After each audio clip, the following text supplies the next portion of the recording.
अस्सलामु अलैकुम रहमतुल्लाहि व बरकातुहू।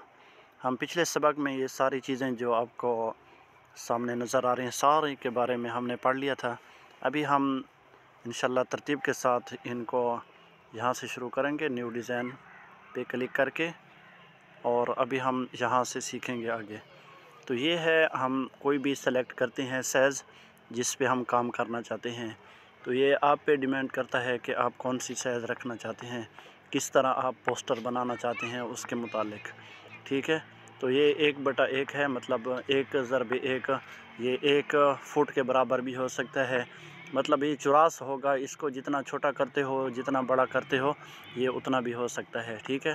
तो हम इस पे ही क्लिक कर लेते हैं।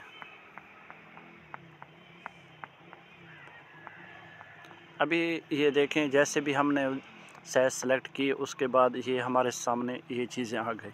अच्छा, इसमें यह है कि मैंने नेट ऑन किया हुआ है, इसलिए ये चीज़ें नज़र आ रही हैं। अगर आपका नेट ऑफ़ होगा या नेट पैकेज नहीं होगा तो ये चीज़ें सारी नहीं आएंगी, बल्कि यहाँ से तकरीबन 9 या 6 आएंगी, ठीक है।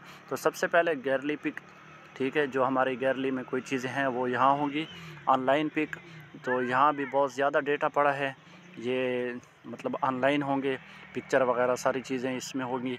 और माई फ़ोल्डर, इसमें आपने किसी चीज़ को सेव किया हो तो वो यहाँ होंगी। ऐड टेक्स्ट, ठीक है, तो यहाँ हम न्यू टेक्स्ट लगा सकते हैं, लिख सकते हैं। और पेज बॉर्डर जो है, सेटों में जो बॉर्डर लगाते हैं उसके लिए है। ये ड्राउ पेंसिल के लिए जो हम कोई लकीरा लगाते हैं वो। ये टेबल है, बैकग्राउंड है, PNG इमेज, ये भी ख़ास चीज़ें हैं। शेप, ठीक है, स्पेशल टेक्स्ट, और इसी तरह लोगो, ठीक हो गया। और इसके बाद ये न्यू है, ये नीचे जो है ये लाइनें नज़र आ रही हैं। अगर ये आपको ना नज़र आए तो आपने यहाँ क्लिक करना है ऐड पे, तो ये आपको नज़र आ जाएंगी। इसके लिए क्या है, ये है रीसाइज पेपर, ठीक है, मतलब कि ये जो हमने साइज़ रखी है इसको छोटा बड़ा करना चाहते हैं तो हम यहाँ से इसको फिर से वो कर सकते हैं।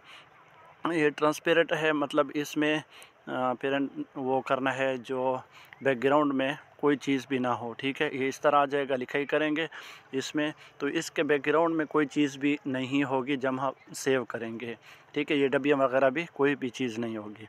और ये है कलर, ठीक है, तो यहाँ हम बैकग्राउंड का कोई भी कलर सेलेक्ट कर सकते हैं। अच्छा, उसके बाद अभी हम देखें न्यू, ऐड न्यू, ठीक है, न्यू, इस पर क्लिक करते हैं। तो सबसे पहले हम सीखते हैं, ये ऊपर वाली तो चीज़ें इतनी अहम नहीं है। ऐड टेक्स्ट, ठीक है, इस पर क्लिक करते हैं।